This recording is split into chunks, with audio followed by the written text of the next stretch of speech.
A very good morning to all of you. Today we are going to start a new chapter, Heat. I hope that you will find this chapter interesting. So let's start this chapter.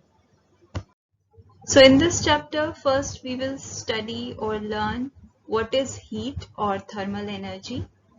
Then we will see what are the properties of heat. Then there are two activities. One activity is to show that touch is not a reliable method to measure heat, and the second activity is to study the effects of heat.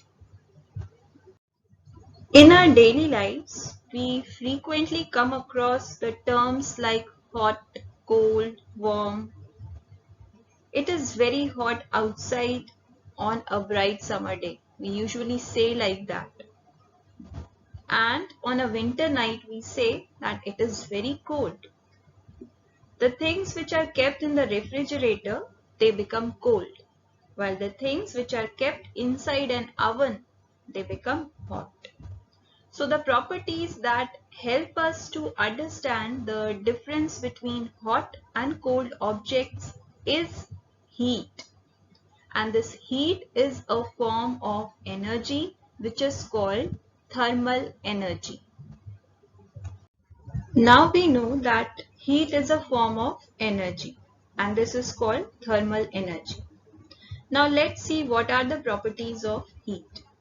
The first property is that heat can be transferred from one object to another. And to understand this, just imagine that a cold iron pan is placed on a stove top, on a burner. And when the stove is turned on, the pan becomes very hot. Why? Because of the heat transfer. And if you want to touch that pan, you will get burned. So this proves that heat can be transferred from one object to another. The second property is that heat flows from a region of higher temperature to a region of lower temperature. For this, just imagine a cup of hot coffee is left on a table and after some time it gets cool. But have you seen a cup of cool coffee turning hot in the same room? No?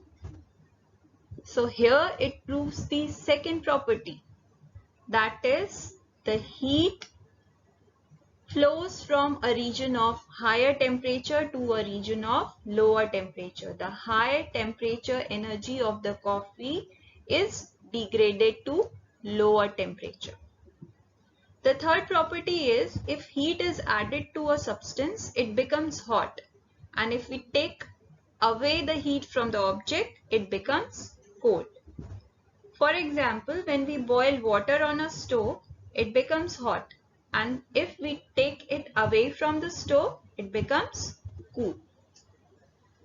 The next property is that heat can be converted into other forms of energy.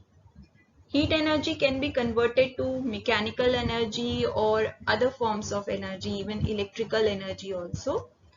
And for this, you have to recall, which you have learned in class 5, the law of conservation of energy. What does this law say?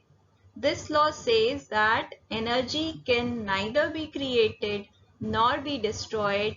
It can only be transferred or transformed. So these are the properties of heat.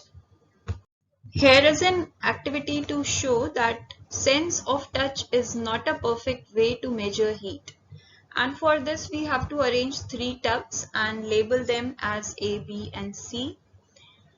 Fill tub A with warm water as you can see in picture, tub B with cold water and tub C with normal water. Then dip your index finger of one hand in tub A, that is with warm water, and the index finger of the other hand in tub B with cold water, and keep them like that for some time. After a few minutes, remove both of the fingers from tub A and B and then put them in tub C, what will you feel? You will observe that the finger that was in cold water, that is in tub B, it feels warm, while the finger that was in warm water, that is in tub A, it feels cold. So it is really difficult to make out whether the water in tub C is actually hot or cold. Thus we can conclude that sense of touch is not a perfect way to measure the degree of hotness or coldness of an object. This is an activity to study the effects of heat. We have seen what is heat. We have seen that it is a form of energy. We have seen the different properties of heat. Now we will study the effects of heat through this activity. What we require for this activity, we need pieces of any raw vegetables, water, beaker, burner, and a laboratory thermometer. What is done in this activity? First, we have to place a few pieces of any raw vegetable in a beaker, then fill it till the water covers the vegetable pieces. Now place the thermometer in the beaker and heat the beaker till the water in it starts boiling. Now we have to observe the changes. You will observe three changes. The first one is that the water will become hot. And to check this, you can confirm this using thermometer. You will observe a rise in temperature through the thermometer. Then the second observation will be that you will see steam coming out from the beaker. And this confirms the change of state of water from liquid to steam or vapor form. And the third observation will be that you will find that the vegetables have become soft or cooked. And this is due to chemical changes that have occurred in the vegetables due to heat. So these are the effects of heat. In this section, we have seen the introductory part of heat. Tomorrow, we will study in detail the different topics which are covered in this chapter. Thank you.